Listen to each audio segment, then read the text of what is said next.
Okay, everybody, fans of the pickle, we are back on the air. We have Dave Fleming, Helen Wilhelm. Dave's in the Pittsburgh Steelers gear. So, Christine, that should be pretty easy. You're going to jump on with us? All right. Sorry. Got the great Scott Moore coming back with us. Come on in. I had a good time with Christine earlier. Okay, good. Just won his last match. He's going to join us in the booth again. That's great. Good to be back, Craig. We'll take you back. We got the same team as before. That's right. We were just up here just talking about you. I'm sure. I heard you were picking on my pink hat. Your ears are burning, right? We said target the pink You're hat. going to get me in trouble. You know that. Target the pink hat. I hate when they do that. But if they miss, they're in trouble. That was Matt. It was all Matt's. One shot at it. It was all Matt's doing. So you can. Yeah. Now that he's gone, you can. Yeah. He's not No, around, I just had a word with Matt. I had a word with him. So Scott, hey, first let's talk about this matchup here. Do you know all these players on the court? I do. They're all becoming friends, and I think it's going to be a great matchup. Stephanie Lane is always tough. She is very smart on the court. Johan, who's relatively new, they're both pretty young, 50s, to the pickleball world, is a former tennis player, quick. He's got great hands, smart, good instincts. He's got the whole package. Dave Fleming has come out of nowhere last year. He took a silver medal in men's doubles at TOC right here, from right here in Dallas, Texas, with a Pittsburgh Steelers uniform on. He's a brave guy. So a local favorite almost here. As crazy as wearing a pink hat. Almost. And cowboy Helen, country. Yeah. That's right. That's right. And Helen is a tennis player as well. I believe she just rips the ball. So it should be interesting. Stephanie likes to slow it down. Helen likes to speed it up. We'll see who gets the upper hand. Okay, so good observation. Good synopsis. So we had you in the booth again. Yeah, we're going to see what kind of strategy they start out with here.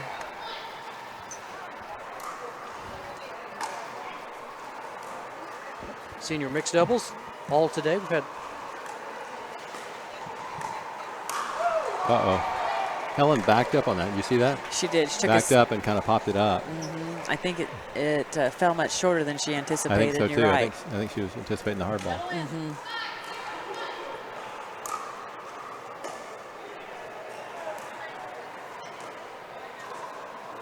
Nice dink. Right at her feet. That may have skipped off the line. I think it did. That's a tough one. That's something, Matt was mentioning earlier that he was saying that people are leaning in more to take more out of the air to avoid the chance that the ball will hit the line. Yeah, if it hits the line, skips so bad off of it. You're in trouble. You're in big trouble. All right, they got a side out. See if they can crawl back into it. Looks like they're going to half stack here. 0-5. That's a great pickup. Great hands by Dave. Yeah, he's got quick hands. A little wide there. You tired after your match? You ready to go again? I'm ready to go. It's always kind of the waiting game after you. You play the winner of this match, or no? They got to play one more. Okay. So you're already in the. We're in the gold. Was that the winners finals? That was the winners finals. I didn't have the bracket in front of me, and I thought that it was, but wasn't 100% sure. It was. So we got to wait 2 matches and. Once we get some time, and I understand we're going to run Senior Open matches on this Facebook live stream all afternoon. Oh, so nice. we're going to air the Senior Open all the rest of the day. That's nice. Till we get to watch your pink hat again. Yep, I like it. Oh, nice drop shot. Steph had him back. Great, very smart move. Perfect touch. Perfect touch. Sometimes those are scary. They are. You can leave it in the net occasionally, but and then you're like, dang, why did I do that? And you kick yourself. You've done that before. Nice pickup. They never could quite get in. They didn't keep the ball low. Didn't hit a good enough third or fifth shot drop. And did you mention these are both former tennis players? Yes, yes. And it's interesting if you watch Dave play. He is the first male that I know of, at least on the senior tour, that hits a two-handed backhand. I just noticed that he used a two-handed backhand. He will bring it, and it's hard to read. It's very quick. So I think he's going to start a trend. There's going to be more people doing it, but he's, he's one of the first, certainly. Rick Wiskin, he's a little bit younger, not quite to the senior tour. He's 46, 47. Yep. He uses a two-handed backhand. Yeah, he does. You're right. You're right. And I knew played a little angle. Junior tennis with Rick when he was better than I was, but in 14, 15, I've known Rick a long time. Yeah. Wow. Is that Todd Whitskin's brother? It is. It is Todd Whitskin's brother. What was that, 15, 20 years ago? Yeah. Oh, yeah. When you were a teenager? When we were just teenagers. Just Love mere it. pups. Time flies, huh, Craig? It does. Oh, yeah. It's gone by really fast. Remember, there was a friend of mine said he was a little older than I was at the time. He said he was probably in his 40s. I was about 20 at the time. He goes, the first 18 years go so slow of your life, and then the next, 20 years for him had gone just like by snap of the fingers. And I'm past the snap of the fingers, and it's just like a blink of the eye. Where did it go? Where did all that time go? Back to action. And what we've got here is these are a team that's fighting their way back through the losers bracket, Correct. right? They're looking for the opportunity to play that guy Scott Moore. Oh, yeah. Right. That's Yeah. that's my understanding. They got a little work to do. There's 4 teams left. So we're in 1 game to 15 right now. 2-5. And the winner will play Gigi and Steve. And that will be the bronze medal match? That'll be the bronze medal match. Okay. A little money in that also, too? Is there a little money? Yep, Yeah. they're going to take home some money, whoever wins this. Get a cash a check. Nothing wrong with that, is there? Never a bad thing. Steph just missed it. Just missed it long. 3-5. They're crawling back into it. They started off pretty slow, 0-5, but they're digging out. Yep, 3 points. I think early in any match, both teams are starting to feel each other out. They are, right? definitely. Get a feel for Definitely. what the strategy should be. What a strategy are they using, and then come up with your game plan. So Make their adjustments, and we'll see who makes better adjustments. Yeah. Basically, what's going to happen. Game to 15, anything can happen. that's There's a a beautiful two-handed That was- backhand rip. She got super low for that shot. She did, got down and just ripped it. Hard to read, like, that two-handed backhand in. She just blew it by Johan. Great shot. Oh, may have been an out ball he played there, but hard to let it go. Guess you get your hands going up there that fast. It's just hard to pull back. 3-5-1.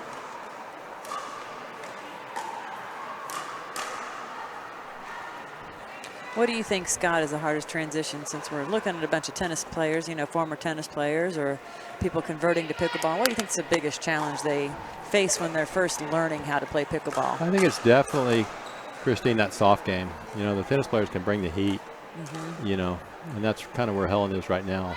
She has got great hands. She rips anything you get up, but she is a little vulnerable on the soft game. She's still learning it. She's going to be a great player as she gets better and better at that. But that really, as you know, once you get to the pro level, dictates the game. Because almost every point, you're either dropping or dinking, and you got to control the point with that slow game. Agreed. And that's it's common. I get a lot of feedback from players in my position with the USAPA. And the tennis players always come in with one idea, and then about a year later I'll hear from them and be like, I think I was wrong out of the gate learning, because they usually come in with some sort of preconceived notion that they know what it would be better, and then suddenly That's so true. after playing for about a year they have new ideas. They do, and we did the same thing. When Daniel and I started, we were basically playing singles on the doubles court. We got away with it for a while, but then people slowed it down on us. We had to learn to play doubles. More people getting involved also, too, bringing, Yep. a lot more depth. A lot more depth, a lot more athleticism, speed. I mean, it's got it all now. You can't be one-dimensional anymore. No. When I first started, I could kind of overpower people for the most part. And now you got to learn. You got to have it all. You have to have a well-rounded game to be the top pro. You do. And it's going to be interesting to see how the game continues to evolve, especially as we see more tennis players really start to play the sport. Exactly. How is it going? And it's evolved, from when I first started playing 8 years ago to now. Yeah, 8 years ago, it was basically just pickleball players, right? Wasn't Just a lot of pickleball tennis players. So it was a different game, and when we got involved, it started getting faster and faster. And now it's just gone, just deeper. I mean, you got to have the slow game, you got to have the hard game, you got to really have it all to win it at this level. It's, and the neutralizer shot like Stephanie really just hit. It's a beautiful neutralizer. Exactly, that reset is beautiful. She does a great job of that. Stephanie's always been good at Wouldn't I resetting read this point. also, too, that there was the first professional contract, for prize money, I guess, when a couple of months ago, didn't somebody sign a contract, one of the guys, to be a pro pickleball player?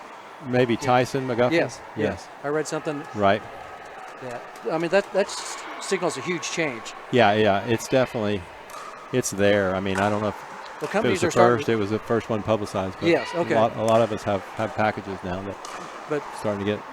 just to see that kind of, just even media. Yeah, exactly. To The the media point. picked it up. It's great for the game.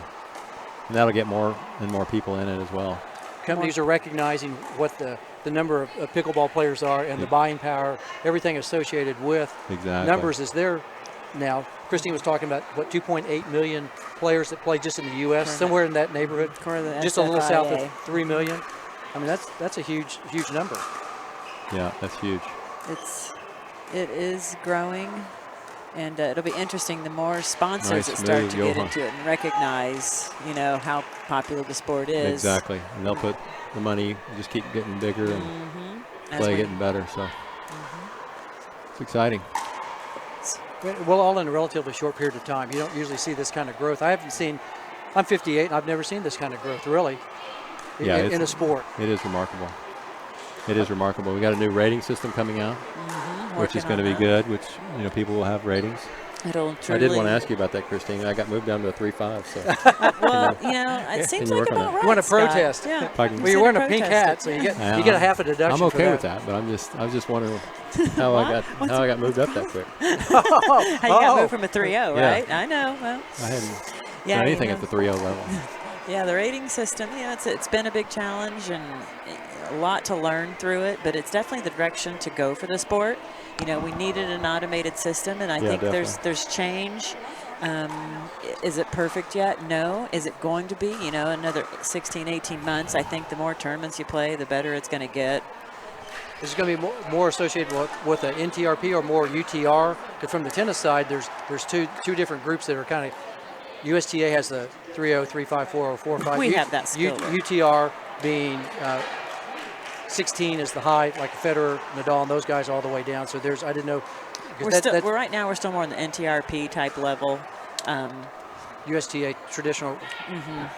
Those are the ratings that we started with, I think, because that's what most Yeah. people associated with. Sure. Yeah. I know. Got 9.41. There's a big movement on the tennis side now to move to UTR, Universal Tennis Rating. That's.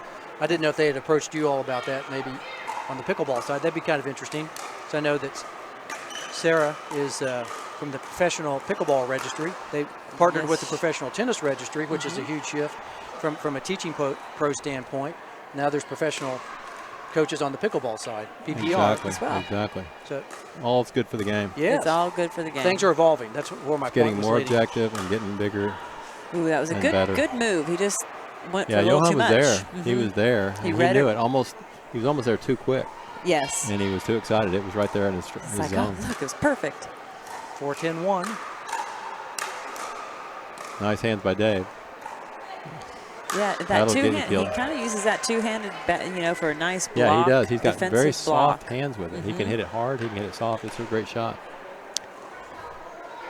And he's, I gather, probably a local favorite. You used to mention he's here from the Yeah. Dallas area. I think so, except for his Pittsburgh Steelers. Except for uniform. Steelers. They don't- That's what I was wondering. It's He's kind got of a a mixed bag there. Steelers. Yeah, he didn't grow up here. He wouldn't No. be a Steelers fan if he No, grew up no, here. no. That's against the rules. They were all thrown out back in the 70s. If you grew up in these parts, you don't do that, do you? No. They were thrown out. Texas doesn't put up a lot, right? No. I mean, my parents told me when I was growing up, never ask someone where they're from, because if they're from Texas, they'd tell you. Exactly. And if they weren't, you didn't want to embarrass them. So, Well, the rest of us got here as fast as we could. That's I'm from That's right. Oklahoma. So that's almost like yeah. like that's- Texas. That is. That's right there. 6-10-2 in this game to 15. Fighting for the chance to play Scott Moore. Nice get, Dave. Oh, just short. Just out of Helen's reach. And Stephanie again, did a nice let's shot. repeat the names of the players on the court here for the people watching on Facebook Live. Okay, perfect. We got serving. We got Stephanie. Her partner is named Johan. We got Helen, and then Dave in the Pittsburgh Steeler yellow hitting the ball now. Great shot by Dave. Fleming. Somebody else is wearing a yellow shirt to your right. Might want to talk about. Since we have Yes. probably some new viewers. What is that? A little Might want to know about Margaritaville? your shirt. You want me to go ahead and make me want to have a margarita? Margarita, right? Can't do it while I'm playing. It's after hours. Yeah, I got Maybe a little more work tonight, to right? do. Maybe tonight. A little more work to do. Oh, nice shot. may have gone out, but Helen couldn't get She out of the way. couldn't get out of the way. You plan on playing in Margaritaville, don't you? Oh, yeah. Oh, yeah. You wouldn't miss it, would you? I would not miss it. We expect to see Scott there at the courts. We've got a couple people here I'll probably pull in line. They live in Indian Wells area, and they get to play at the facility in the venue quite a bit. We've got nice. Kim Jagd and Scott Burr standing here. And Yes. probably at the end of this match, we'll catch them for a few Sure. questions Yeah, and that'd be answers. great. They played today. And They probably hate playing there, don't they? Yeah, it's a terrible, terrible venue. Got a foot fault. uh-oh. And I'm glad the referee caught that. Did you see it? I did see it. Good I eyes. see it, and the referee caught it right at the same time. I didn't see it, but good eyes there, Christine. Courtney and Nicole both have called foot faults. Yes, we've had great referees out there Yeah, we really for have. today. I mean, that's paying attention. I mean, I'm sitting here watching the action. I didn't even see the foot fault. I mean, I'm intrigued by what's going on, but at the same time, I didn't see that minor nuance. That's why I'm not getting paid the big bucks. That's why you don't get the big That's why bucks you're paid. up here in the booth, not That's down there right, refereeing. That's right. That's Well, exactly you right. know, we really are. Referees, I like to have a referee on the court. It makes it feel more official Oh, yeah, to me. totally. And I need to have good referees watching Scott for when he foot faults. Oh, right. Yep. I had one. I've had a few in my day. Have you? But I've had a I few. always say if you're not foot faulting, you're not close enough to the line. You're not trying, right? Right? I got called 3 times at the Bend tournament. I was playing with Daniel on lobs. Yes. And I was launching off my left foot. But the last time I was about halfway back in the court. I'm like, I'm not Michael Jordan. So I'd like to see that on video. But anyway, But that was, I was at that You tournament. remember and I that? remember you getting called. But I was you know, playing it's Brian something- and Wes, and I was just like, how did I do am I that? So I had It's to really something work on that. very uncommon that a lot of refs don't even think about. They don't realize that if you put your foot into the non-volley zone and then you don't reestablish before you hit the next shot, it's a non-volley Yeah. zone violation. And that referee was all over you that He day. was. He was. But the good news was we turned it around and You got did. the goal. Well, I'm kind of my- partial to Wesley. I know you are, but that was my funnest day of pickleball ever. So. That's great to be able to be Even- on the court with your son. Yeah, I mean, it doesn't get What a better than great that. day. And even if we lost, playing Brian and Wes, They're fun final was people. What a just- fun just such a match. fun game. Yeah, you Such get a to fun play match. with Daniel and yeah, it doesn't get any better than that. Wes just and for me. Brian are two of the best. They're a class act. Yes, agreed in pickleball. And in case you guys don't know, we're talking about Wesley Gabrielson and Brian Ashworth. The beard. The beard. Ashworth. 7-13-2. All right, they got to dig out from this hole. That is not going to do it. The news, the question I was going to ask you. Okay, we were watching your serve. You do a backhand serve. Is there a reason why that you do that, or is it just I just to feel like change it's a more something up? natural motion. Okay. I get a little different spin from everybody else. I got a little more control, so it's just kind of my go-to shot. We didn't want to give any secrets away. If you We're live I streaming mean, here, so- indoors, I don't get any wind or anything like that, but I just like it better. you When like- it's more relaxed. I think it's more, like I said, just a real natural up motion, and sometimes I get the yips on my forehand. So We discussed whether it could be yips, yips or not. That's right. yeah, I mean, occasionally if I get tight, I hit it too hard with my forehand. That was a beautiful and shot miss down it. the center. Beautiful anticipation by Johan. Right, backhand. And just you a notice he took flick it right down the center. middle. Which And is he can't miss it wide if you go down the middle. That's just great strategy. It's a great high percentage shot. It creates confusion amongst the partners. They don't play together often. They don't know who's going to take the ball. Exactly. It's a smart play. Lots of good things. Just a game point. This is it. This Could is be. it. That'll do it. And there we go. Game, That'll set, do match. It. Johan So they've got and Stephanie. They've got a match again. Now you said that they're going to be playing Gigi Lemaster and Steve Correct. Kennedy They will coming play up for here next. I call it the silver. Not the That's bronze. not the by bronze. way. Right, Call it the silver. 'cause Who you're gets trying to win it, right? You're trying to win the silver. That is a true in statement. the silver division. In the silver. In the silver division, right. We'll let people figure out what silver is, right? That's if right. if you have silver, I have some silver there. I'm getting a lot Yeah. more silver. I used to have more silver before I lost it all. But yeah. it's fun being with you again, Oh Greg. no! Anytime you're around, you have carte blanche. We have. Thank you. We have. I can't ever resist many sitting more- next to a pretty girl, so That's thank you, Christine. Thank you, right. Scott, for All right. stopping in and That's fun. commentating. It was I'm fun. going to grab Kim Jagd here and ask Yep. her a few questions All about right. the She's got my headset. Margaritaville. Come on back if you want to. Thanks again. Come on in. We're going to take a little break here for a second. We'll get Kim hooked up. Hi there. All right, you're on. I'm Craig cool. Bell, by the way. Nice to meet you. Nice to meet you. Kim? Yes. Oh, great. Nice to have you here. Join us in the booth. Glad to be here. On the official USA Pickleball page, broadcasting live. You can look down there. You can say hello to. Actually, you can say hello to the world right there. Hi there. So a that little way, sweaty. sweaty. Yeah, just played a little she bit. played today? She played today. Tell us about your day, Kim. How did it go? Well, we had a little bit of a frustrating day. We got beat on by some good teams. Johan's a really nice new player in the 50s. He's got really good fast hands. He stays low. He's aggressive. Why did he even come in here, right? Yeah, I'm really impressed with him. And it's two-handed backhand. One of the first senior guys. Really one of only 2 guys, I think, playing with a two-handed backhand right, in the Dave pro Fleming. division. Dave Fleming. Dave Oh, you're right. Fleming. I got him backwards. Yeah, that's Dave Fleming. Fleming's using the two-handed backhand. Yeah, and he's another, both of them, all 3 of them new players out there in the court in the Gotta senior love open it, mix. right? So it's really nice Gotta to see love some it. new blood. And I'm going to play with Helen tomorrow in the women's doubles in the seniors. So excited to play some with her. She's a lot of spunk and some moxie out there. Yeah. So I'm looking forward to playing Fairly with new her. person also too. Exactly. It'll yeah. be a good chance for her to learn from a veteran too, because there's, she's got some great two-handed backhand, some great power. Now she's got to figure out how to harness it, and then get her to learn the soft game. Exactly. She's got to stay up there at the kitchen line. You see her make a dink and then take a step off, and she's just got to kind of stick around. Same stuff that I was learning 2-3 years ago. So, and she is a sponge. She's got a really good mind for this, and really wants to be good, and is practicing a lot, and has like a little Rolodex of strategies that she's trying to learn to play against different players, and so she's scouting, and she's doing a really nice job. That's what you got to do. Picking up from everybody, right? That's right. You got to Picking you up got from to add everybody. shots from play that you see. So How long have you been playing? this is, I think, my 5th season now. I think, it might be 4th or 5th, somewhere around there. Tournaments all the time, pretty much. Tournaments You're on all the the tour? time. You're on the tour. Yeah, I'm retired, so this is kind of my day job. I just love doing it. It's really fun and Travel all over the place. Are you yeah. part of the RV pickleballers? No, I'm not an RVer, but I love to travel. I love to play the game. I love to compete. I've been an athlete all my life, and I just really love competing. And this is a great outlet for being 50 plus. Transitioning from another sport? Did you? I played tennis in my youth Okay. at the Jack Kramer Club. I was in the court right next to Tracy Austin. When I was in Pete the Sampras 9, and all those 10-year-olds. guys? Yes. But after I kind of figured out that team sports were my thing. I had a much better temperament when I was a team sport player. I couldn't go off the handle and throw my tennis racket like an idiot and do dumb things. So I was. Oh, you never did that, did you? Oh, I was really bad. I got fined my allowance and all kinds of terrible stuff. But you do grow up, and I found team sports, and it really seemed to make a big difference for me. And then I found volleyball and played collegiate volleyball, and then played California? on the AVP in the sand. Wow. Yep. Karch Karai and all that. I know Karch well. Right. Yeah. That was fun watching the Olympics. That's the only time I ever watched sand volleyball. It's when the Olympics are on. Yep. But there's been some great California players. So if you played with those people, you were pretty good. Yeah. Had some good hands. Yep. And Good got a couple of players out there playing. There's a big tournament right now in Hawaii, a $250,000 purse tournament in Hawaii. Wow. I know. I mean, it's really For volleyball? For volleyball, it's a queen of the court style, but they're calling it king of the court, even though it's women.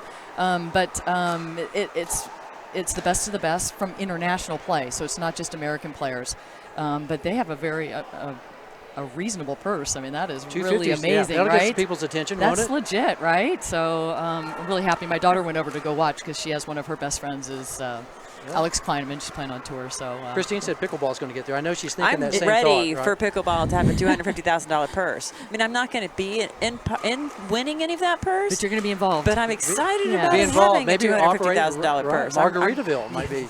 Maybe someday. Well, we keep growing, which is what we really wanted to talk to Kim. She's Sure. here. I want to let the fans know that we are waiting on the bronze medal, or as Scott calls it, the silver medal match here at the Senior Open. I agree with that terminology. In Plano, Texas. Kind of looking at the glass half full instead of half empty. I agree. I like that. It would always confuse me in pickleball. We called it the bronze medal. Yeah, it's really the silver, right? Yeah. But it's not really the silver, because when you play for the silver, when you can- win, then you might win the gold. Right, So but the worst you can get is the silver. that's a true statement. It's a true statement. So when we're waiting on Gigi Lemaster and Steve Kennedy to play against Stephanie Lane and Johan Svensson. Okay. Nice. So that match is coming up here, folks. But we brought Kim in the booth because Kim has been on site at the Indian Wells Tennis Garden, and I want to hear a little bit about her perspective, what she's seen going on there, and the preparations that she knows are happening for our national tournament, for the Margaritaville National Tournament. Yeah, we're really excited. I'm especially excited to sleep in my own bed for the 9 or 11 days that everybody's going to be in town. But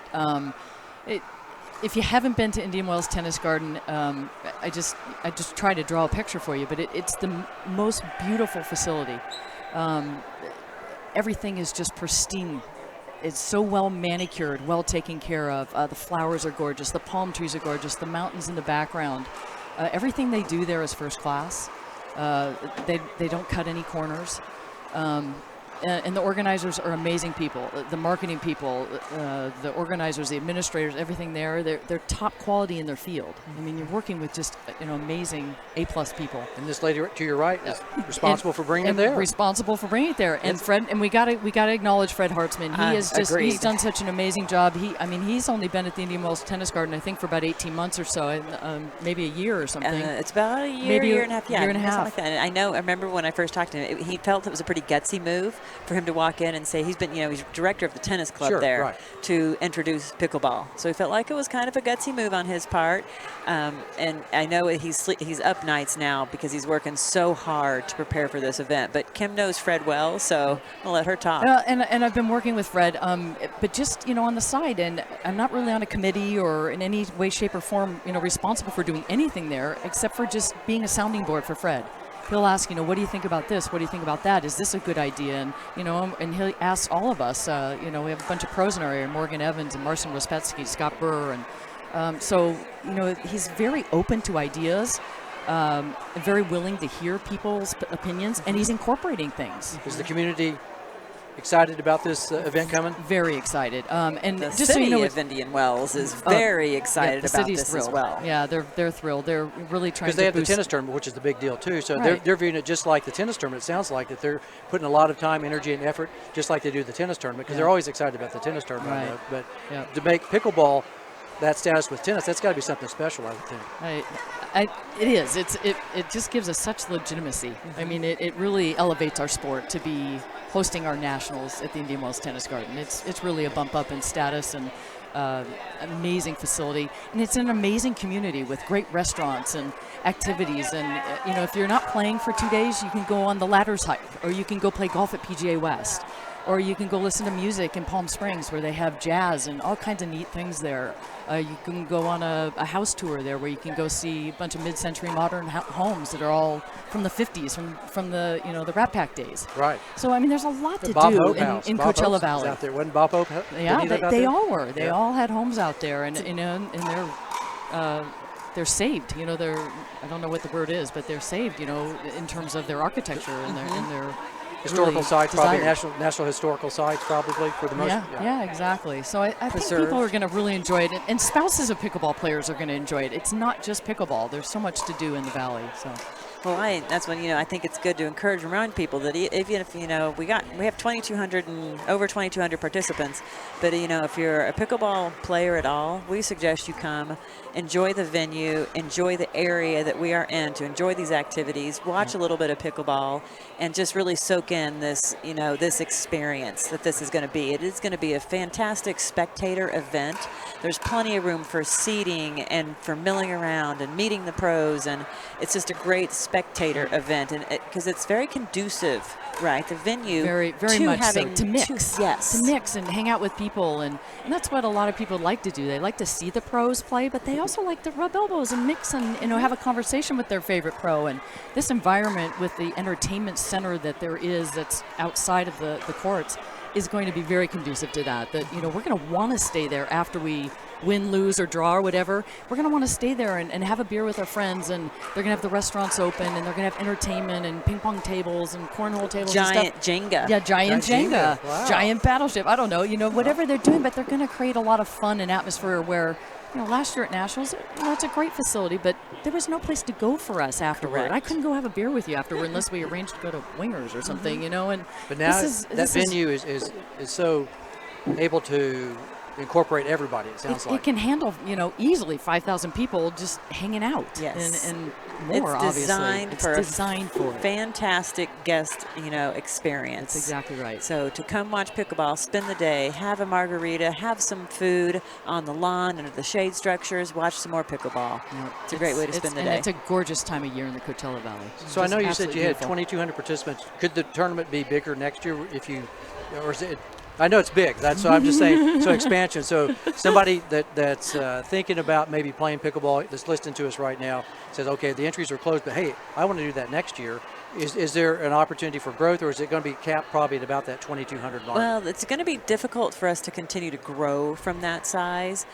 Players want to get in. I suggest that they play one of our USAPA regional events. That gives them qualifies them, helps them get into it, or a Tier 2 event at the Lakes Country Club. They have one right there in the desert area. Right. And they can get on USA Pickleball, the website right there, correct, and figure out all those kind of things. All that information is right there. Learn all about it. Yes, learn all about the tournament and how they can get in.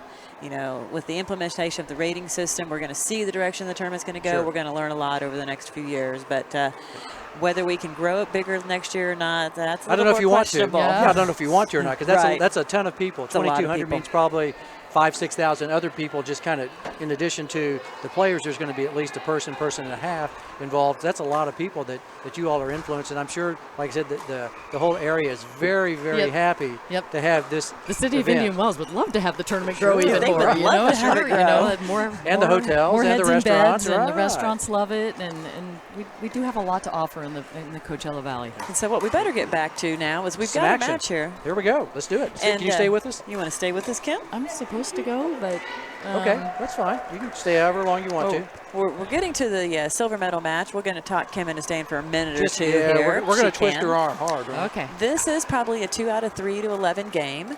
We have Gigi Lemaster and Steve Kennedy playing Stephanie Lane and Johan Svensson. Johan Svensson, you got it. He's a tennis player, recent tennis player convert. Kim, you know a little bit about Johan? Yes, I played Johan. Scott and I played Johan and Lloyd Ford in the U.S. Open in a very early round in a long 3-game match. You know, we had never seen either one of them. They played amazing. We ended up squeaking the win out, but he's a fantastic player. And look how low his base is. He's just always in a very bent-kneed position. He's tremendously strong quads, stays in a low base, and then he's got a quick flick of a wrist. He doesn't take a big swing hardly ever, but boy is his flick fast and powerful. So we're at 0-0-1.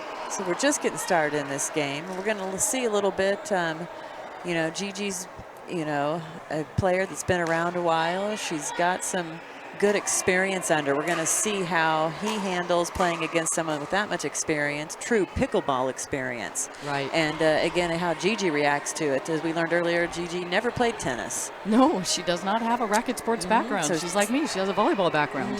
So volleyball, really? Okay. A lot of volleyballers here. There are some. There are quite a few that have it in their background. Was she a sand volleyball, or was she more? No, she was an indoor. Yeah, indoor. And I think she might have been a setter. She's not real tall, but I think she was a setter or defender.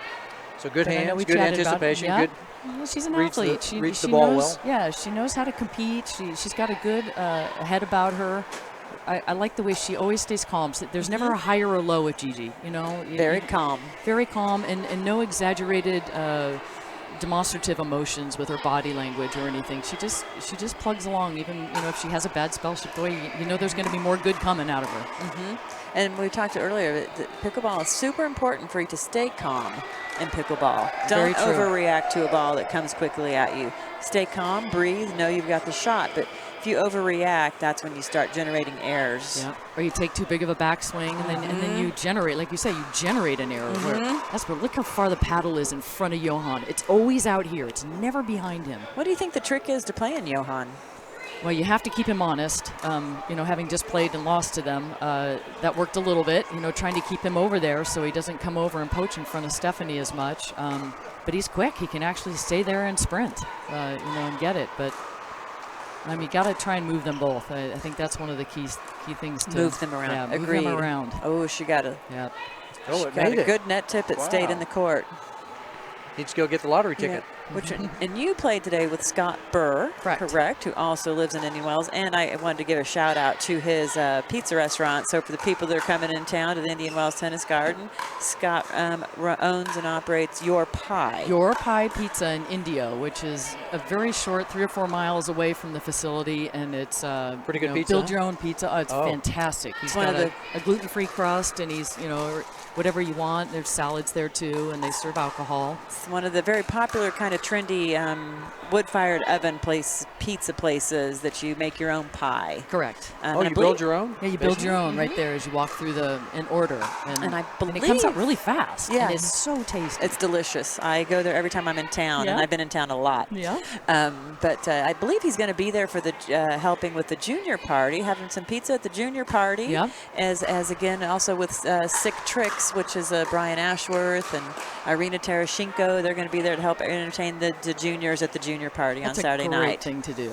Just a great thing to do. It sounds like this thing's really well planned out. You guys got a lot of stuff going on. We really have planned it out. No, he's hosting also the Engage party, and then I'm hoping that he's going to come to my house and run the Selkirk party and bring his mobile oven. So he's going to get a lot of work while he's playing 6 events in nationals. Right, so Scott's going to be a 6 busy guy. He's playing 6 events. So wow. Yeah, and he's really training hard for it too. He's on the bike, and as well as all the pickleball training that we do, and so.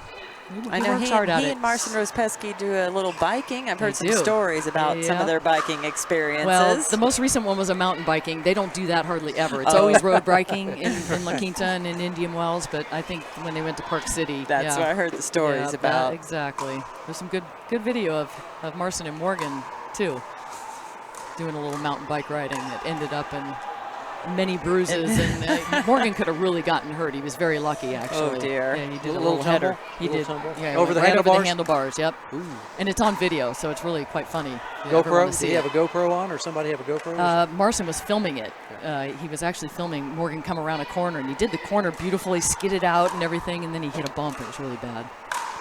So we've got a score here of 7-4-2. It looks like we've got Stephanie and Johan leading this match right now. And we're in game 1 here of the bronze medal match at the Texas Open.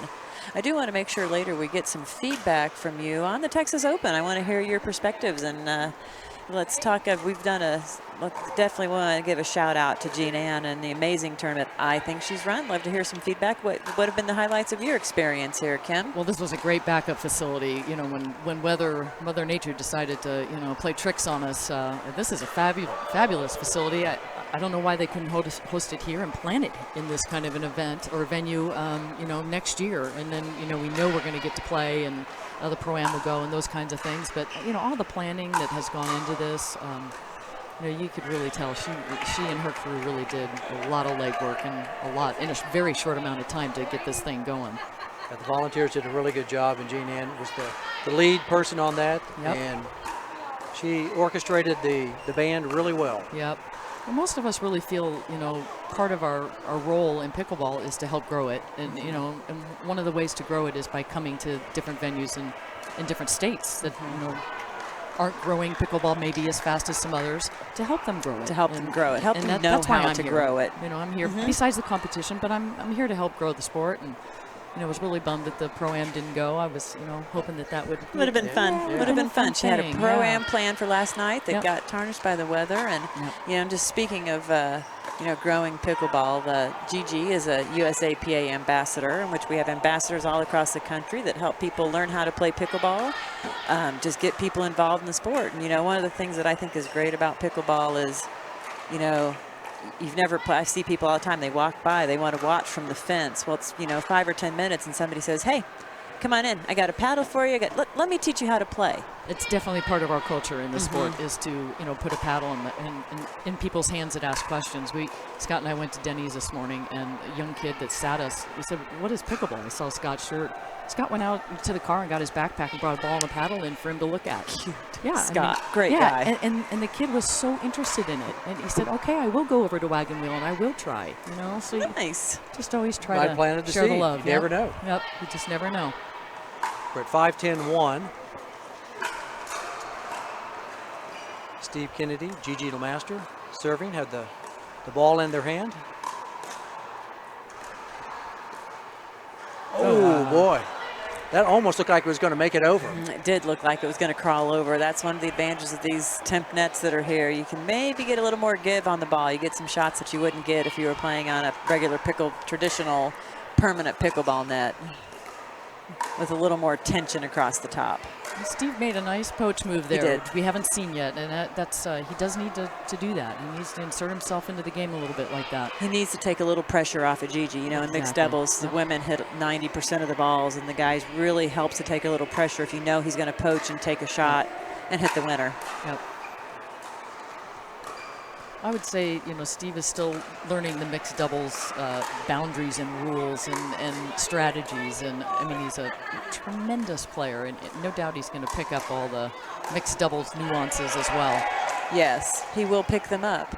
You know, and that's what, you know, mixed doubles. And we just saw kind of a normal mixed doubles point, a lot of cross-court dinking among the women, and then the guys kind of waiting to pick off a ball.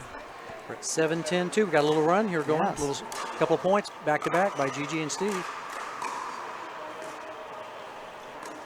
We just saw some great defense here again. We're back into this nice cross-court dink pattern, very common in mixed doubles. She made that lob last time. Stephanie Lane's got an outstanding lob that is very effective. It's just very effective shot.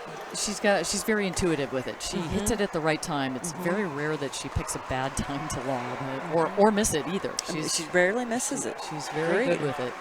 Taking a little timeout. I think Johan and Stephanie probably felt the momentum starting to shift, so it was probably a good timeout for them to take a little break, refresh, kind of stop the momentum from Gigi and Steve possibly.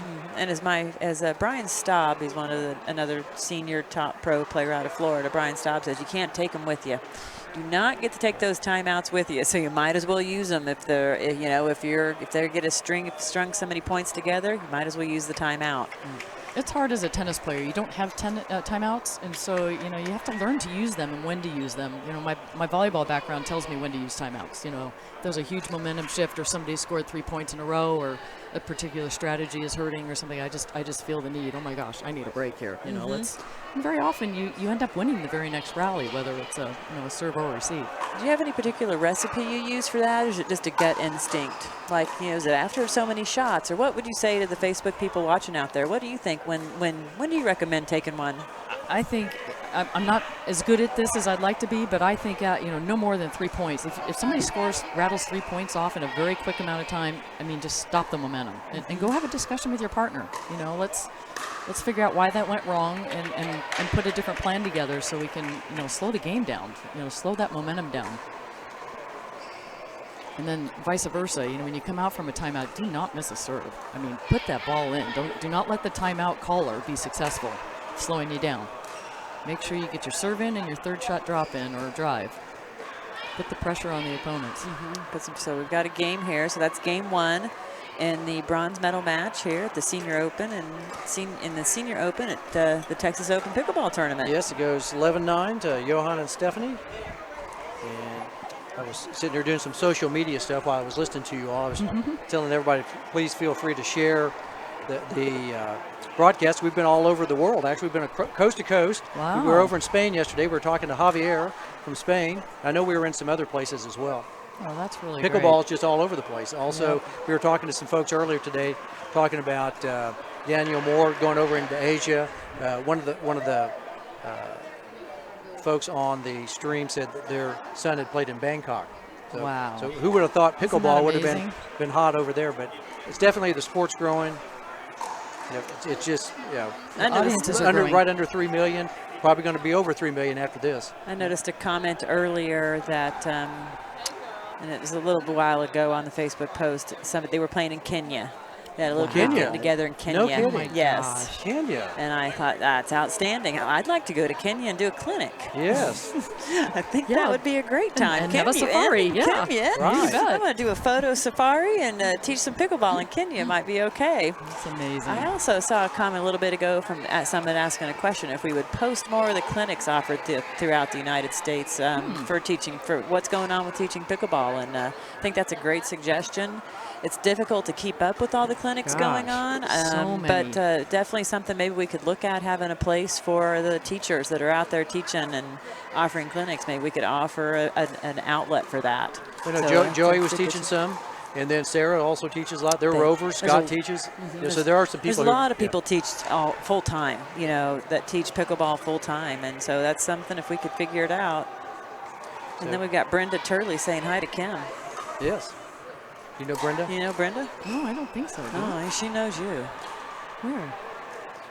Says you helped him. You helped her husband with a serve. Oh my gosh, that's right. That's amazing. Yeah. Well, hello, Brenda. Yes. Yes. Thank you, Brenda. Yeah. You never know when things are going to, Yeah, what you do. that's exactly right. You just never know. I did a clinic at the Springs with Marcin and Scott, and There you go. See, you're planting the seed. Somebody else is that's exactly planting. right. I remember the exact moment now. That's exactly right. I did. It's fun. And we meet a lot of people. You know, we do meet a lot of people and don't always remember names, but we remember situations. That's it. Sometimes it takes a situation for me to Then be all of a like, sudden, yeah. I don't remember. Oh, Yeah, it kind of just thing. dawned It on gives me. you an oh moment of with the number of sheer masses of people that we can meet playing pickleball across the country. That's right. Suddenly, a situation will trigger, and it happens to me all the time. It's unusual for Gigi. Yeah, I was It going to say that is. didn't look like that kind of looked pedestrian. Basically, it wasn't that tough. She just maybe took her eye off, or concentration didn't quite get there. So we're in game 2 here now of the bronze medal match. We get Gigi Lemaster, Steve Kennedy, Johan and Stephanie on the right. Johan in the orange serving. So if you're looking online, we have color. We're in Yes. color. We're in color. We're not black and white anymore. I remember when I grew up in the 60s, that was always the big thing in the 60s. You know, the FBI in color. I was like, all right, in color. Well, that's really going way back. Yeah, I'm 58, so I can go Yeah. way back. 1960. I did have I've known Gigi for many years and competed against Gigi in the earlier years when the population of pickleball players was much smaller. Gigi and I played probably in every tournament and spent a lot of time dinking cross-court against one another. But I had the opportunity to ask her a few questions, just talk to her a little bit today. And, one of the things I asked her a couple things, what else does she do besides pickleball? She likes to read.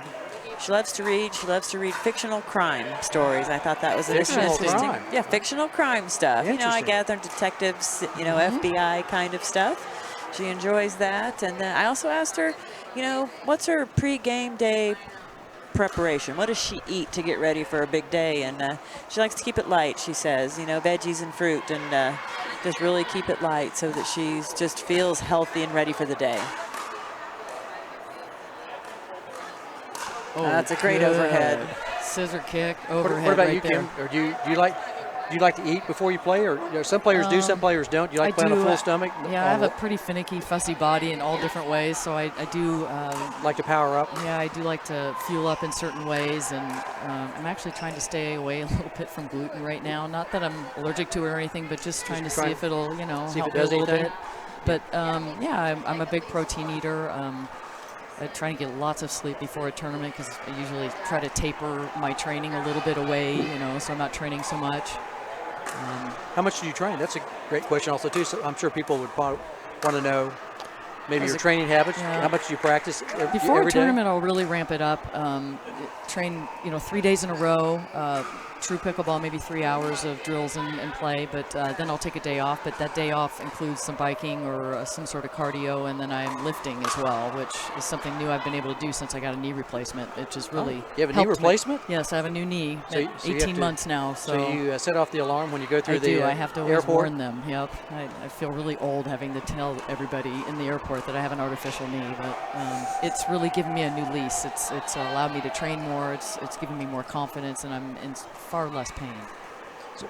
So it must have been to the point, usually orthopedists say, you'll know when it's time, and so you knew when it was time, and it's like, okay, that's it, I'm ready. I actually waited too long, but I was in a lot of pain the last 18 months to 2 years prior to the surgery, but finally pulled the trigger. Took you it's about a scary year, thing. about a year off, basically? I not even that played long. in the SoCal Classic 5 months after my 5 surgery. months after a surgery of a knee replacement. Yeah, managed to make the podium in 3 of 4 events. So, the knee replacement's actually much easier than an ACL tear to come back from. So, I think it's deceptive what people think. ACL is a much harder thing to come back from. I've torn 2 of those too, so I'm well aware of the rehab for an ACL, but the knee replacement was much easier. I remember back in the day in the 70s, if you had a knee issue, that was it. You couldn't do anything. Remember, you had the railroad tracks basically on one side or the other of your knee, and you couldn't do anything. That's right. It's not the way It's it is amazing. anymore. Right. Hips, knees.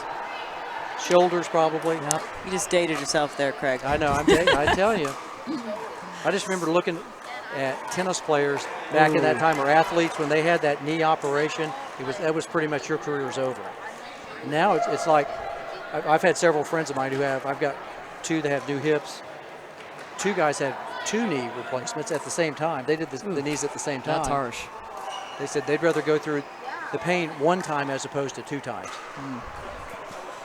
I hear that's really hard to come back from 2 of them at the same time. Yeah. Those first 10 days are not fun, but after that, you start to feel alive again. See what happens here. Steve Kennedy just did a really nice job of backdooring Johan. See if. That was a Just good barely. idea. Guys, gutsy on GT to let that go, but it worked out in her advantage of that, to her advantage that time. It's 5-4-2. Second game. That demonstrates such a good court sense that Gigi has. She does. And she's not physically imposing or super fast, but she's got great intuition and great skills. And she'll give Steve Wong a lot of credit for bringing her along and making her drill and drill and drill and be the player that she is. And she doesn't back down from anybody. No, she doesn't. Anything. She could handle the pace. I know Kyle Yates just said about Gigi the other day, he felt when he first came on, he could power through a lot of women, just overpower them, but he couldn't power over Gigi. She blocked the ball so well that he learned quickly that he was going to have to learn how to hit a 3rd shot drop because she wasn't going to let him overpower her. That's great. That's helped Kyle improve his game then, too. It That's did. neat.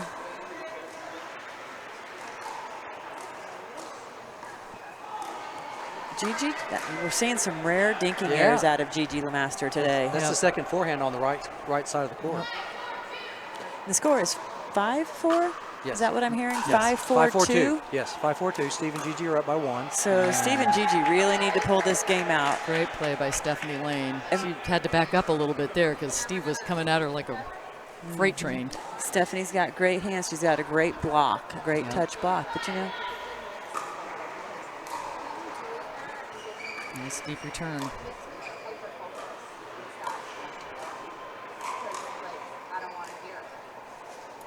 Oh, couldn't quite get the flick. Yep. Good play to go behind him a little bit. We have Steve Taylor. Anybody know Steve from Yes. Cali? Hi, What's Steve. up? What's up? Nice that we can have social media at the same time we're watching. It's amazing that we can keep this community all together via the Facebook page from the United States Pickleball Association. Steve Taylor works for the Pickleball channel and is also one of the primary players in the courts in Hermosa Beach.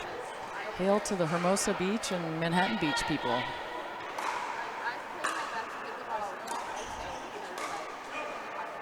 A little wide. it was a little wide and a little long.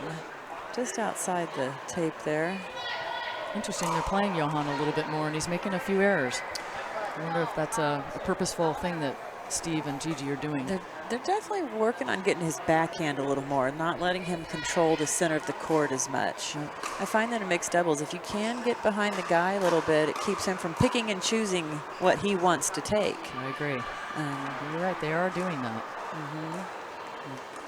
Keeping him a little more honest. Stephanie kept Steve honest.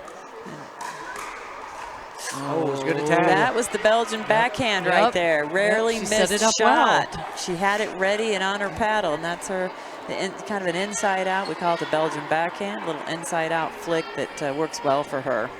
Got a timeout. Johan wanted that timeout right away. He looking a little gassed. Let's see how he comes back out of this timeout. We've definitely played several matches today. The winner of this match goes on to play for the gold against Scott Moore and Lisa Namu. Well, that's going to be a good match. So, Kim, what's up for you? We've been asking people what their future holds in the next couple of weeks. Are you waiting until the Margaritaville tournament, or do you have some other events coming up? No, I'm going to play in the Las Vegas Open at the end of September. Right. I think and, Joey said he was going to be there. Yeah, I think that's. I'm sorry. I was trying they've sorry. made that a $25,000 tournament, so now it's it's definitely very attractive to a lot of the pros, and It's played on the top of the Plaza Hotel, so we'll see how windy it's going to be up there, That which could be I a little understand bit. that wind can be an issue. And then there's another tournament in October that I'm going to play, which is the Fall Brawl Over in St. George? in St. George. And Another that's terrible place to have to play, yeah. right?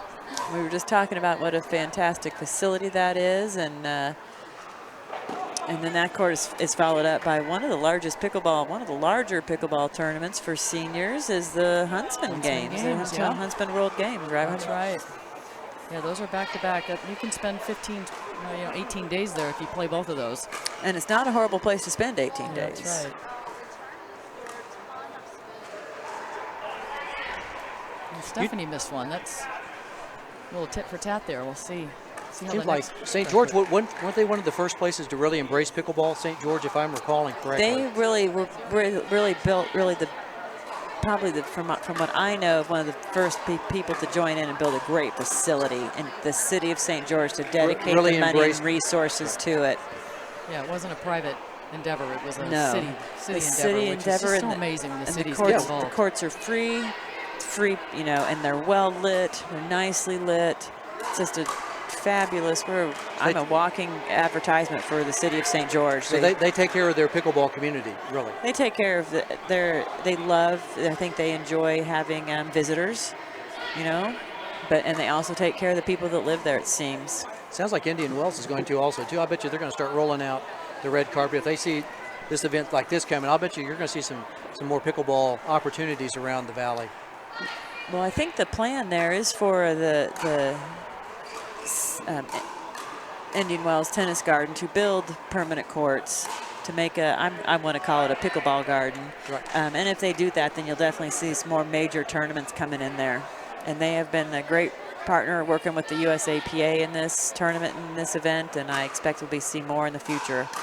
And they have space there also, too, so it's not like there's... They have some land. Yeah, there's some land around there. And I got to give, great kudos to, Raymond Moore, who runs that facility. He's been all on board, definitely dedicating his team and staff, and, he's definitely driving a great place, great venue there. And I'm hoping to get him to play some pickleball. I bet you will. You see that many people coming, you're going to be interested. You're going to walk out there and go, what's going on here? You get that many people. You get several thousand people there. That's not like it's 20 people that's coming around. That's some people are going, hey, this is fun. Mm-hmm. Ray Moore, a good tennis player in his own day. Exactly. That's why I'd like to see him play a little singles at the tournament. We actually brought him over to Desert Horizons Country Club where I live, and Morgan and I taught him how to play, and he actually played with Buzz Summers, who's 83 years old. Right. And so we had them on the court, and as a tennis coach, Buzz is, and Raymond Moore, and I mean it was just really a neat foursome. And Raymond picked it up very quickly. Yes. So I know pretty good eye-hand coordination, world class at one time on the tennis court. But I think he's very intrigued. Oops. Ill-advised overhead. What? It was out, huh? Did she catch that it was out? She hit her shoulder, I think. Hit her. Oh, she motioned. okay. 6-9-2 we have. We're in the second game, and Stephanie and Johan won the first. So Gigi and Steve need to work to figure out how they're going to pull this game out. Steve so they go to fill game up that 3. middle no matter what on that play. He's very athletic, Yep. great movement, good ball anticipation. They like to see them go to a game 3.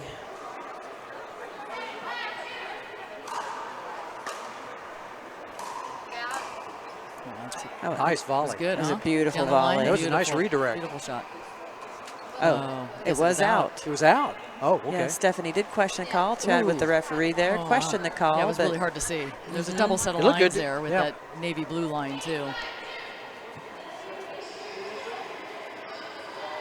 Steve looking for a crack on the ball. It was close anyway, but it was almost a good redirect. Kind of looked like Stephanie was looking towards the middle and kind of pushed it down the line behind Steve. Good place to go. She just missed it by an inch. Oh, wow. That's just unlucky there. Unlucky. Shout out to Courtney Johnson, the referee for this match. She's done a great job, so she was right on that call anyway. She was literally probably 5 feet away from it. So Ref's doing a really good job here, the umpires. A patented Stephanie Lane lob in the corner. Oh, too bad. Well, you know, speaking of referees and Steve Taylor from the Pickleball channel, they have been working with Steve and Rusty and his team, HR and his team there, to create a referee training video.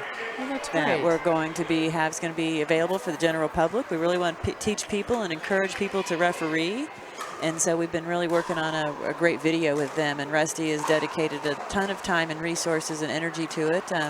Collaboration with the USAPA. That's a great finisher. Great defense by Johan and Stephanie, and then Johan just with a nice topspin flick down the middle. A lot of enthusiasm out of Stephanie right there too. Beautiful. Steve was trying to sneak a little drop shot in, and Johan, I think, sniffed that one out. Yeah, he saw it.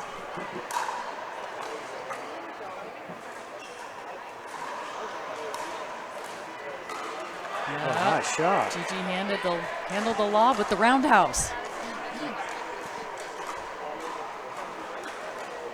Is that a volleyball move? It is She's kind pulling of that from? Yeah, it's kind of an old-fashioned volleyball spike attempt. You know, nobody does it anymore. I mean, it's a very seldomly used spiking technique. That's a commonly used tennis spiking technique. Yeah, that one is. And Stephanie Lane has some volleyball in her background too. She has a good overhead as a consequence. She has a very good overhead. She brings pace and some good angle.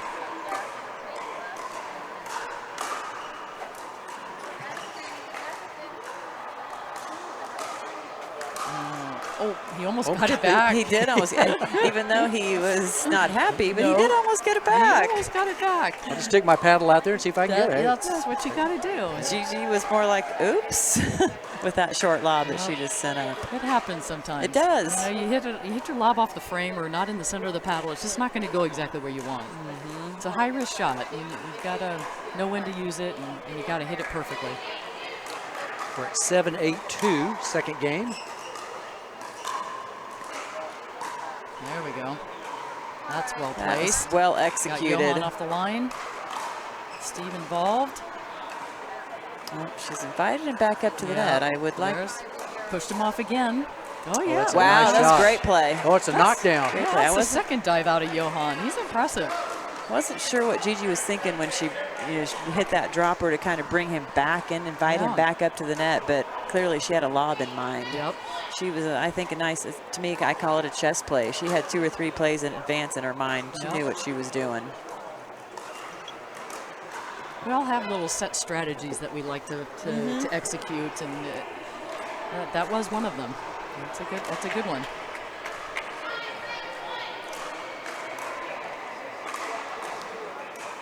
And Steve coming way over to drive the third. That was brilliant. That's exactly what he needs to do. Little timeout, maybe break their 10-7-1 10-7-1. for Steve and Gigi. Might just see a third game. Got a nice crowd still here. Still people milling about, hanging out at 5 minutes to 5 in Dallas locally. If you all are watching from somewhere in the U.S. or abroad, hit us up on social media. I've seen a number of my tennis friends watching. They're probably checking out that I'm over on the Pickleball site. So I've been saying hello to them. And then we also have David DeLeo. David DeLeo is about 5 feet to my left. He's watching. Are you still watching, David? That's good. That's good, David. I'm glad you're still watching. Shout out to the Tex-Mex team. David DeLeo is twisting and tweaking the dials right now. He's the producer. Darian D-Mac McBrayer twisting and tweaking the sound. Stephen Enriquez down on the floor camera. So shout out to these guys. Appreciate your all's help. I'm Craig Bell with Tex-Mex Production. So we're back to the action.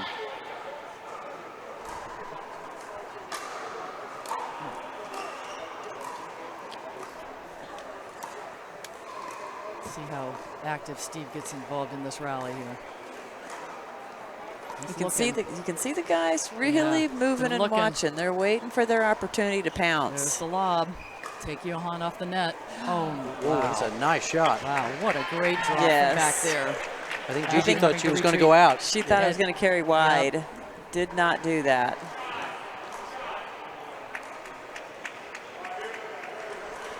Still game point.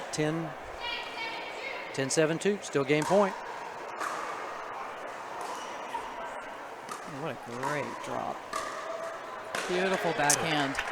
That net tip helps a little bit Yeah, too. it sure does. It, Deflects it just enough. yep.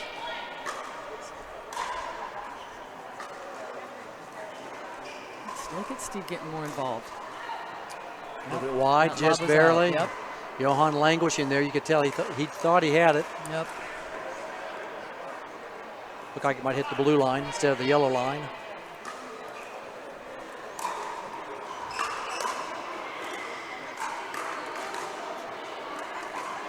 Johan is so good at countering. Just, you know, he just stays in that nice deep flex squat and just really good hands. Staying low, it's really a big part of this game, It really. is. You know, you watch Simone, you know, obviously the top woman, one of the top women, and she stays very low when Yep. she plays the game, very low. It's important to be ground-based in this game, especially when the ball stays low. There's the nice lob. again. Look at Johan's play. And Stephanie, good job on Stephanie's part to keep that alive a little bit longer. Okay. There's game Yeah, two. that's Game Game two. two. We're it's going split. to a third one. That was 11-7. We have about 2 minutes before the next game comes in. Can you hang around with us a little bit more, Kim? Okay. Okay, well, we can talk her into it.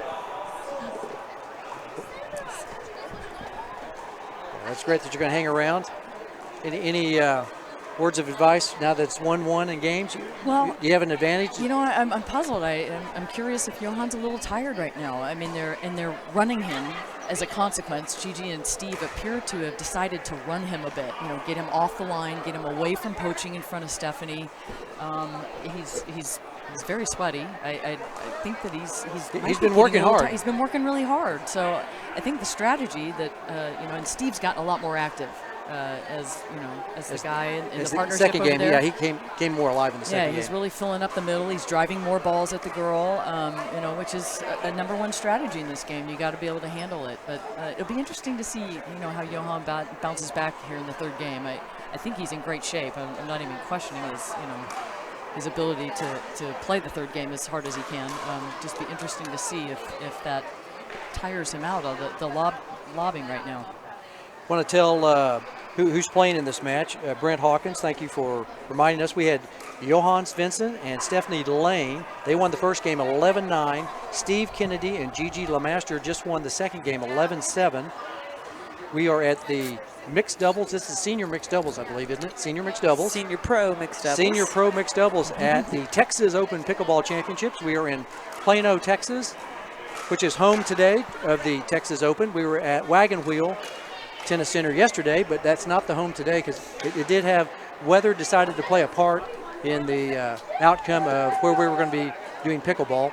So today we took the indoor option, and I think it was a wise decision on Jean Ann and the staff to come over here to Lifetime Fitness, which is a great facility in its own right. And Wagon Wheel was very nice yesterday. It was nice to spread out. Just unfortunately, Mother Nature decided to interject into pickleball, causing a lot of folks to have to scurry over. So we're here at Lifetime Tennis, part of the Lifetime Fitness chain, and we are really happy to be here. So we are in the third game of the bronze medal. That's correct. This team here will, whoever wins this match will move up to play Lisa Namu and Scott Moore. And Stephanie employed the lob against Gigi now.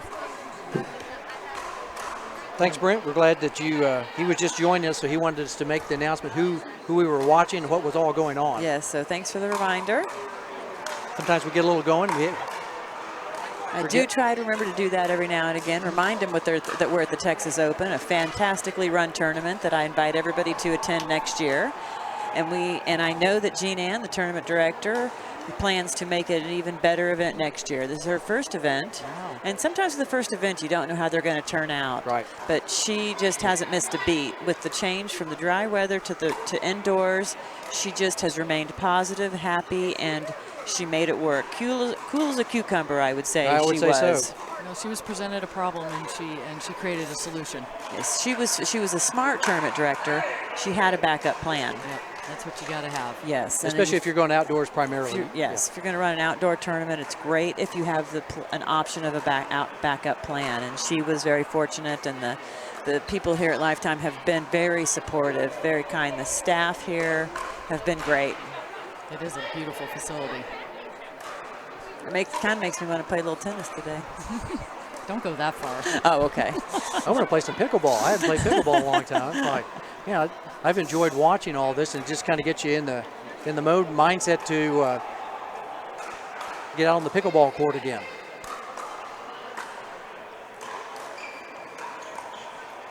Oops, that was a frame shot. It must have hit the line. She looked down at the line. It must have slipped. And when it hits the line, it skips. Yeah, it sure skips does. something fierce here. That's one of the downsides of a taped off court, that the tape here that they used is pretty slippery. Wow. Look at his wheels.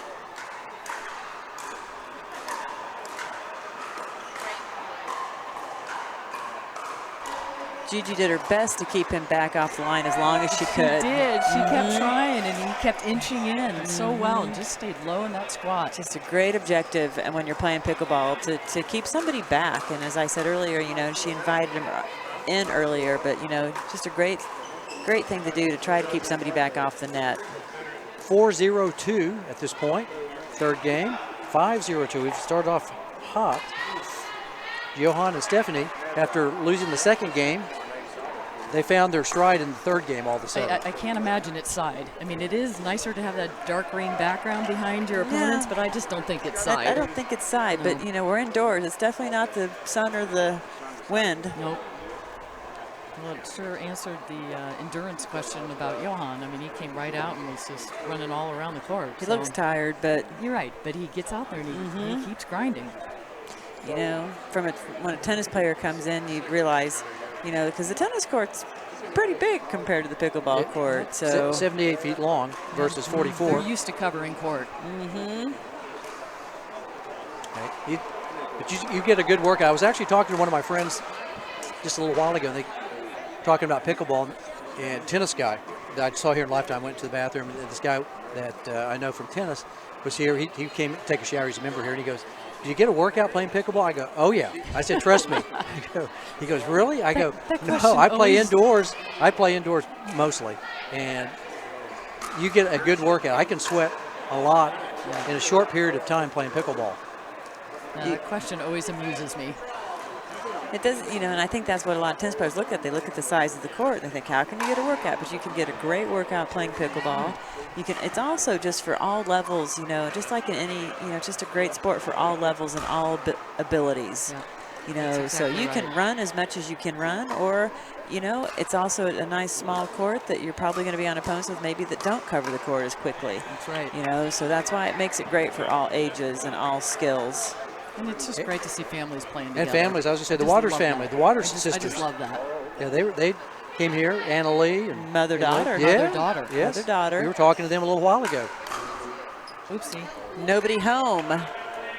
I'm sensing some frustration there between Gigi and her partner. There wasn't a planned switch there, apparently. No. It's a good swing, though. And if he puts it away, you're excited. Right, yeah. All the momentum changes if it comes then, right? back.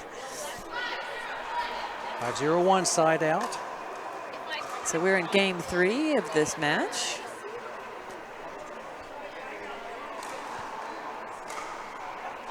Stand up also, too, a little bit after sitting. That's right. It's hard to sit on a stool after playing. Oh, I'm sitting on a nice comfy chair. Oh, yeah. I see you. She's smart. See, Christine's smarter than us. She's been doing this a lot longer than we have.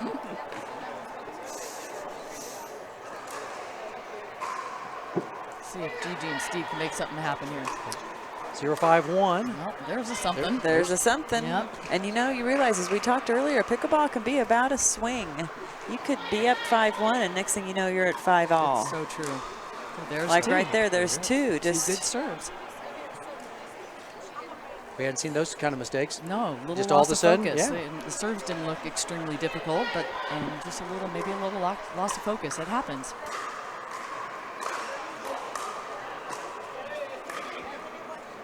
Stephanie putting that heavy topspin on those pushbacks. She is. It makes it harder to handle. And like I think No, Scott mentioned earlier, he'd like to see Gigi get up to the net a little further.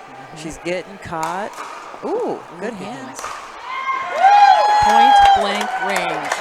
Yes. It was probably going to go over the tennis net behind the baseline, but I mean, at that You point, react. it's kind of self-preservation. You It is. You just got to respond, and boy, did Johan respond. 5-2-1. Uh-oh. Ooh, that was Sailed out. He had to jump around the non-volley zone there at the end of that, even though it sailed out. He still made sure he paid attention just in case it landed in the court. 5-2-2. Yeah, there Gigi got some good topspin on the ball and made it tough for Stephanie Lane to handle it. She caught Stephanie back off the non-volley zone.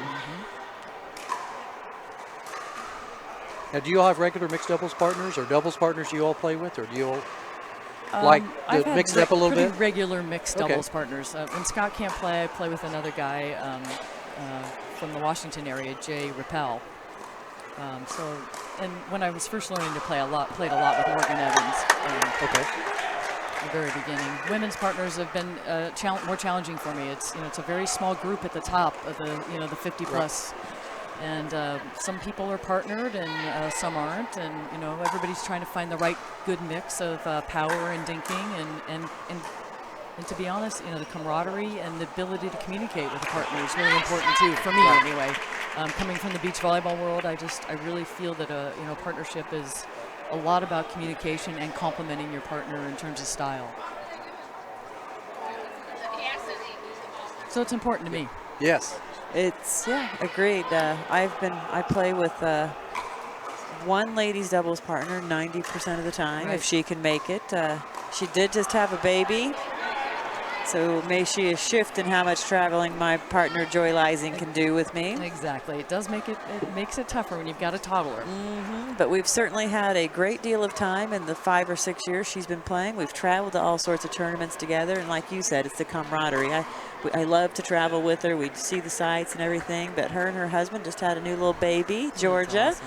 And I think they'll be staying home a little more often, but I still play with her any chance I can get. Future pickleball player coming up. That's right. That's right. And boy, can you imagine the shape of pickleball when Georgia starts playing? Yeah, when she's an open player. It's going to be pretty amazing. It's a fun thing about this sport is to see the growth. We've been right in that growth curve. It's just so amazing. I'm also excited. What I love to see is some of these players, all their kids coming to play juniors at nationals. Yep. I get to see Marcin Rodspetsky. His son Chance is going to be playing in there, and there's a parent-child round robin that we're going to be hosting there, and I believe Marcin and Chance are going to be playing in that. I'm hoping to play with my daughter in that if she can get the time off of work. So my daughter's 30, so it's a little different. We've got all sorts of ages and skills, and we're going to try and match them up so that they all get to have a great time. I know Simone's hoping to play with her daughter. We're going to see if that works out for them, but we got a lot of parent and child coming out to play. I think it's a great event. It's a great idea. I'm really excited to see that event. It's very fun. I was excited to see how well received it was. That was a great poach move by Steve Kennedy. And that's good because Steve was looking a little tired a minute ago. I was definitely feeling momentum shift out here, but 3-7-1. Yes, 3-7-1. It's a good time to insert yourself right inside the line from Stephanie. Nice return.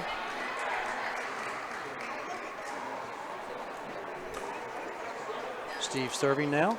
Over to Johan. 3-7-2. Oh, gratuitous bounce. And that's trouble, though. Temporary nets, it's part of the game. It's on both sides of the court, but that's a tough let right there.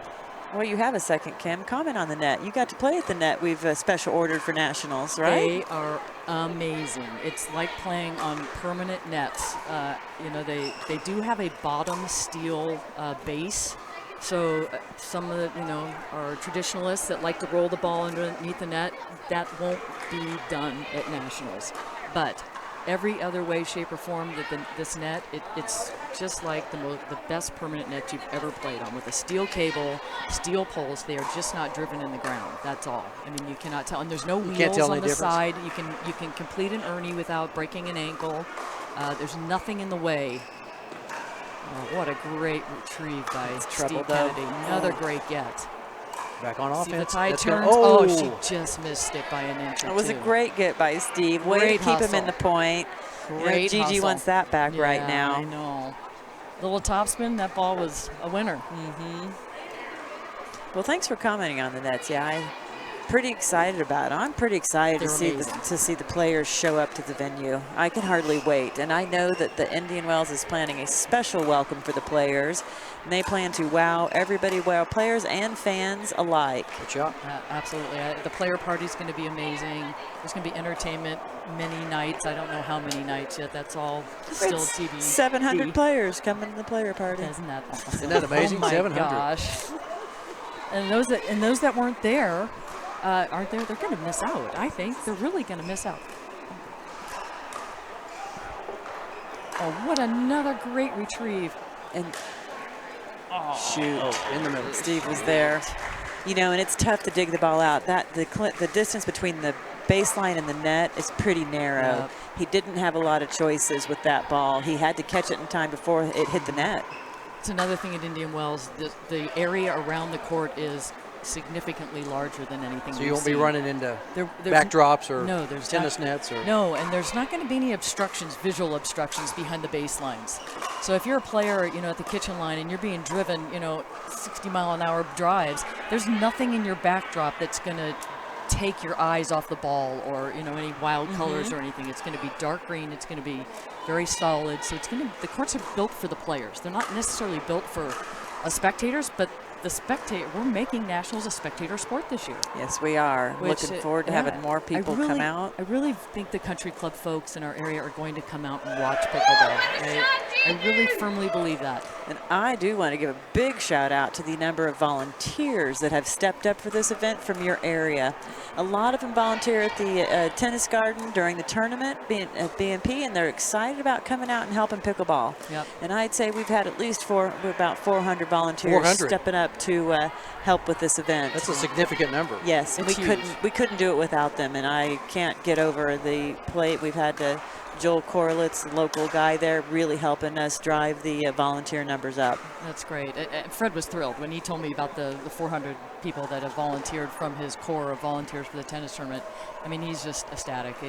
And that's what we have to have in this kind of situation to make the tournament float. Oh, to make 2,200 people feel comfortable in the surroundings and want to come to an event.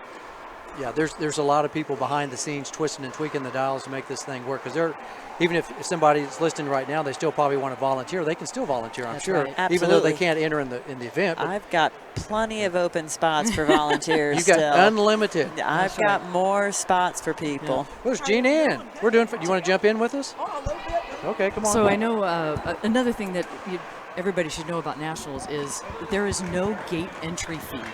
If you want to just come on the grounds and come to some of the outlying courts, the 44 outlying courts, there's only one court that's going to charge a price, admission price, to get on the championship court. Correct. So, it's open for all, which is really great thing to do, especially in its first year. Now, it might not always be like that, and I understand, that someday we may have to charge a gate fee, because that's what they do for the tennis tournament. But this year in particular, it's going to be a wide open, free entry gate, and you can come watch some amazing pickleball. Speaking of pickleball, look who we had step into the booth. I'm excited about who joined us in this booth. The great lady we've been talking about all day, Jean Ann, who's running an amazing Texas Open tournament. You're getting a lot of kudos from these two. Oh, my goodness. And you're playing too, aren't you? Well, I did all right. I could have done better, but it was my first time to play in the Open, so in that kind of pressure, so it was fun. Well, and you kind of have a few things on your mind, too. I do, yeah, just a couple. It's mostly I need a little sleep, I think, is what it is. But no, I'm having a great time. But I don't know if y'all were talking about the Nationals, but I am looking so forward to attending the Nationals. Let's talk a little bit about that. Yeah. I've been to Indian Wells 2 times to go to the B&B Perry Bar. That's right. And I love that venue. And Isn't it gorgeous? It is. And It's first I class. am so proud of the USAPA for making that decision and creating a good venue for our nationals. And I can't wait to attend. So it's going to be awesome. Thank you, Jean Ann. We're Glad you're coming. Hell yeah, we're going to have a good time. And you Yep. played really well today. I think you're an amazing thank player. you. It's nice to finally get Thank to you. see that. Thank you So- very much. I so- appreciate you having us here. Yeah, my pleasure. So it looks like Gigi is going after it here. 8-7-1, no. 9-7-1 now. 9-7. It's tight. They made Yes. quite the run. They'd been down a little bit. A little momentum was on Stephanie Lane's side, but Okay. they had a little shift, and it's a nail biter here. Yeah, it's First really game. good competition here. You know, Gigi and Stephanie have faced so many times. I'm sure that they have know a each feel other for pretty well. they have a feel for each other's games. However, I know Stephanie's partner is new to the equation, so maybe adding a little Very bit talented. of that's great. Maybe adding a little diversity to the whole thing. So 10-7. So, Jean Ann, what I want to do is make sure everybody that's watching here today, I want them to just come to your tournament next year. all right, That's what we I'm want too. talking about, Thank right? you. What are you I going to do want with them 2,200 people like she's got? Oh, we're She's shooting we're for it. planning. We're planning for it actually. She's yeah. shooting to We beat are. That's me. the Yeah, match. we want to be a great prep for the national. Our goal is to be the tournament of choice to prep for the national.